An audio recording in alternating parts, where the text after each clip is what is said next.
Hello, you're listening to a bonus episode of Popcorn Podcast with Leigh and Tim, where we're reviewing The Lost King.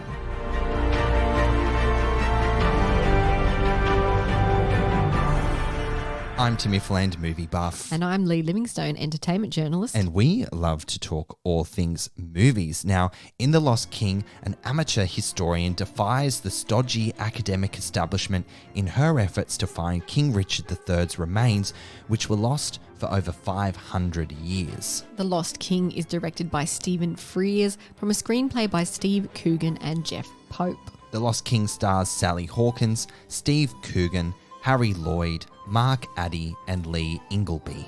Now, this is the team who brought us Philomena. Yeah, great movie. Yeah. Judi Dench, Steve Coogan was in that as well, wasn't he? Yeah. Lovely movie. So a lot of the story questions the history of King Richard III. He's painted as a villain, but there are a small society, well, not so small probably actually now, society of supporters who believe that his bad reputation is a conspiracy that's been brought forward by Shakespeare's famous King Richard III play. Yes, because a lot of people take Shakespeare as history, as true, as real. It's entertainment. Yes. It's embellished. Yeah, we all get confused with that sometimes. I'm guilty of it. Oh my God, this is the truth. This is what happened.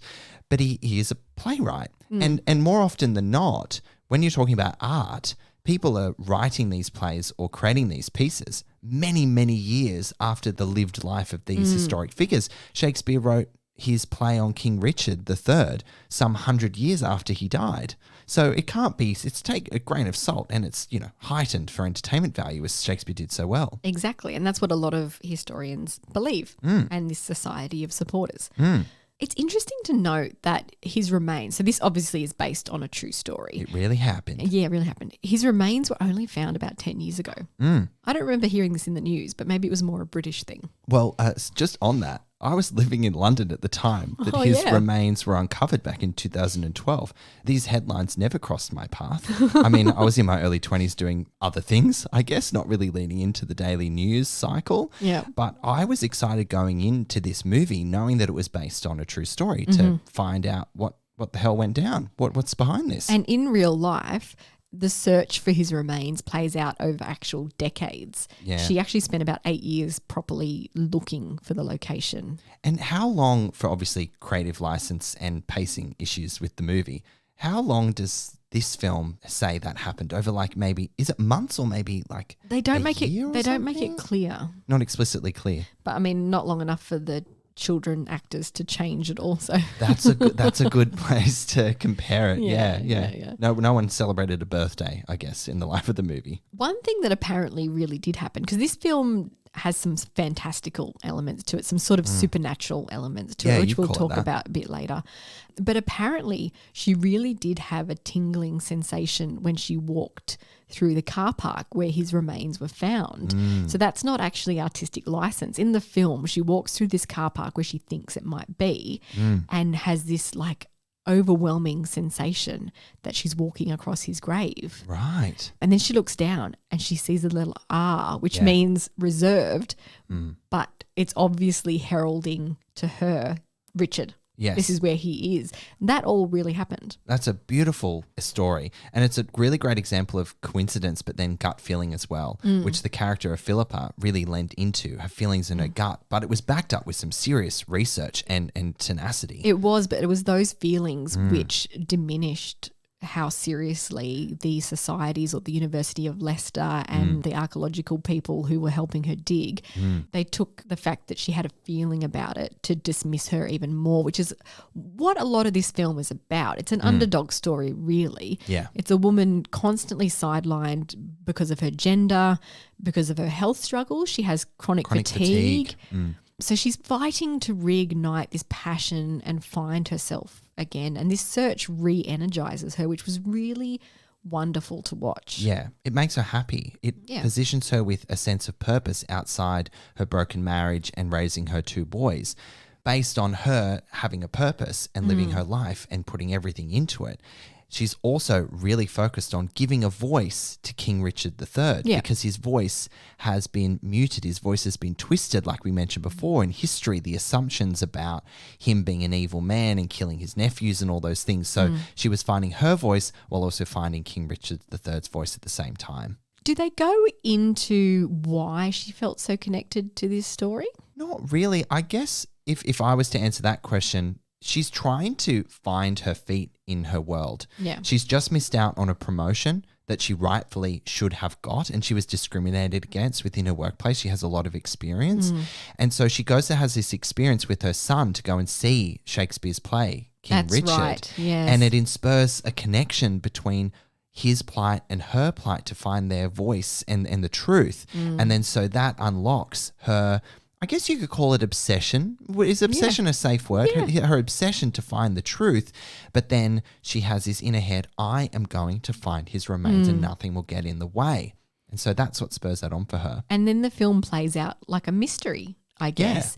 You know, the stakes aren't all that high, but it's still enjoyable to follow along with the mystery of the story. Yeah. It does lack a bit of suspense, I would say, because we do know how it ends. We know the remains were found. It was all over the news. Even if we missed it, it was all we totally over missed it. the But news. that's the trouble with based on true events, because a lot of it is known or you have an inkling of the truth or how it ends. So it is hard to be hooked in with suspense, but there's enough going on here, I think, for me, where she was up against so much, you know, the approval to dig, the setbacks, you know, the excitement around the crowdfunding that she got, the relationship she has with the society. There was excitement there, but it wasn't like a fist pump sort of like, you go, girl. You were just going along with it. And it is sad that although she triumphs by finding his remains, which is what she set out to do, she's still sidelined from the accolades afterwards by the bureaucracy of the whole thing. You know, she researched it, she funded it, she commissioned the dig.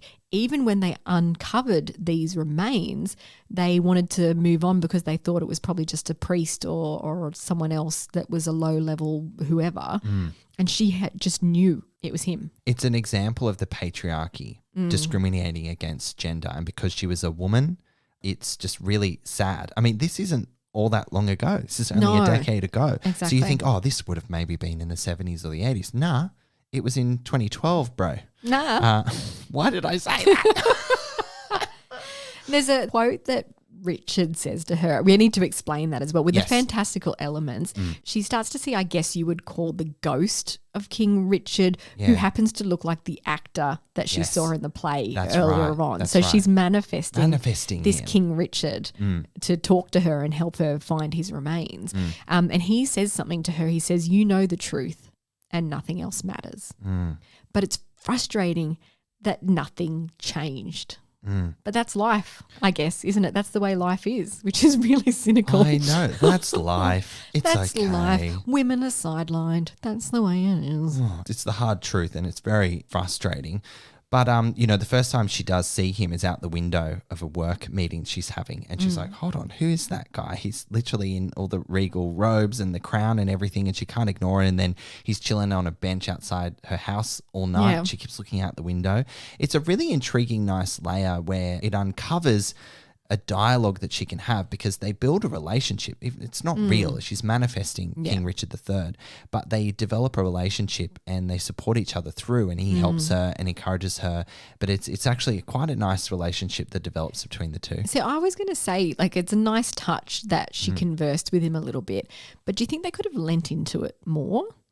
Because at the first encounters, he doesn't really say anything. He just looks brooding on his horse or standing by a light post. Yeah. I mean, it's definitely used as a tool to further the story along in a shorter amount of time. Yes. Because that's what it's used for. And also, I guess, represents a figment of her psyche. Or would you say something supernatural, or is it her? Like, how would you interpret that? I was thinking because they make it very clear to you early on in the movie that she suffers from chronic fatigue. So you would think that maybe someone who doesn't sleep well suffers hallucinations and such like. Right. But I actually think it's completely separate to her chronic fatigue, if that makes sense, Right. because you don't see her tossing and turning in the middle of the night. There's none of those scenes playing out that gives you an idea that she cannot sleep and is suffering from that. It's just purely focused on her obsession and her love of King Richard to try and find the truth and give him a voice. So I don't think it's linked to her chronic illness. Yeah, and she doesn't only see him in times of stress. No. She sees him in times of excitement and when she's discovery and stuff like that. Yeah. Sally Hawkins as Philippa Langley is expectedly brilliant. She's intelligent, she's quiet, she sticks to her guns, and she does what she sets out to do, which is find these remains and get them reburied like a proper regal burial. Yes. Which is another fight within itself once she gets him discovered and gets him exhumed, I guess you would say. Yeah. Then she has to fight because the royal family at the time did not count him as a legitimate heir to the throne. He was a usurper. Yes. Which is a word I'd never heard before. Yeah, so you haven't heard that word before? No. Okay, there you go. Learning. It means he took the throne without actually being having the right to it. Yes. Ah, gotcha. Thank you. So she wants to get him a royal burial as other kings would get. And so she has to fight for that, to have him recognised as a rightful heir to the throne. I mean, Sally Hawkins is just such a delightful actress to watch. She can balance anxiety, she can balance timidness, but what she brings to the surface through her wonderful performance is the tenacity and the drive and not being knocked down and let down. There's a real tenderness and naivety at times, but deep intelligence as well. Yes. I mean, I'm throwing all these words around, but there are nuances to what Sally brings to the screen that only she can, and she was the right person to drive this story. And it's what she does in all of her roles. I mean, I looked at some articles about this film and the actual real events. She doesn't really look anything like Philippa Langley. Doesn't she? No, so she wasn't cast for that reason. She was cast for her incredible acting ability, and she delivered in spades. Nice. I like that. Steve Coogan's character. So he's the ex-husband. Yeah. I found him really jarring. Oh, did you? In what way? Because he's full of red flags. He's constantly undermining her. Yeah. But then he suddenly becomes supportive. Yeah, that felt a bit sudden. I didn't buy it. And the kids as well, because everyone's judging her, but then there's almost a light switch moment between his character. The kids were more embarrassed maybe because of her illness and her obsessiveness and stuff. Yeah. But look, I'm really impressed with Coogan's work behind the scenes on this film with the script. I think he's done a fantastic job. I would say of Coogan's, less his character but his performance, it's quite muted than what we're used to. He's usually front and center in films. He's still witty and charming in some way in this movie, but he definitely takes a back seat for Sally Hawkins' character, Philippa, to be seen as the main protagonist. Harry Lloyd as King Richard III. We've already talked about that relationship, but how did you find his performance as the king? Well, I actually really enjoyed it. And it's funny, if you know who Harry Lloyd is, I guess he's best known as Viserys from Game of Thrones. He was Daenerys' creepy brother who was obsessed with becoming king, and he ends up with the golden crown, and he gets his crown in this film. Okay. He gets to wear his crown in this film. That's nice. I think he delivered a really nuanced, wonderful performance. Like he has to say a lot without actually saying anything. Yeah, that's hard. And he's this apparition of King Richard III. He is quite regal, very reserved. The performance was fantastic. Yeah, I really liked the relationship that developed out between Philippa and Harry Lloyd's character of King Richard. He's very charming, regal, like you said. It was a nice performance, and it was just a different sort of layer to this movie that I'm glad was there. It kind of added a bit of intrigue and excitement to a fairly like run-of-the-mill discovery sort of story arc.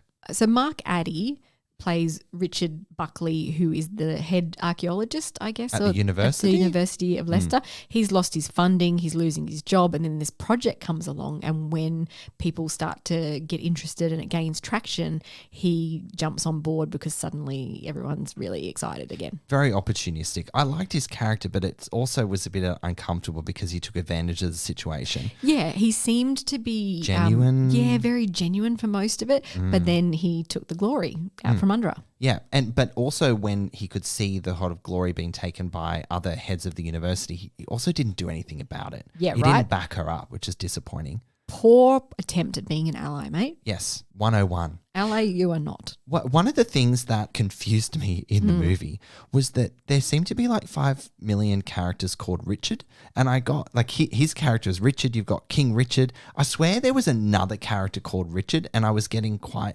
confused. Right. Yeah, I was like, hold on, which Richard are we talking about here? But that was just not really a criticism. I mean, if it's their real names, you can't do anything about it. But I got a bit confuzzled from time to time. Right. One thing I want to say before we wrap up is I loved seeing Edinburgh on screen. Isn't it a glorious city? Once upon a time, I lived in Edinburgh for a year. Oh, you did too. My family's also Scottish. So, I mean, they're not from Edinburgh, but I just loved seeing all that landscape play out on screen. It's just such a beautiful place. Take me back. It's one of my favourite cities. Please tell me, of course, if you lived there for a year, did you go to the Fringe Festival in August? Of course. Okay, good.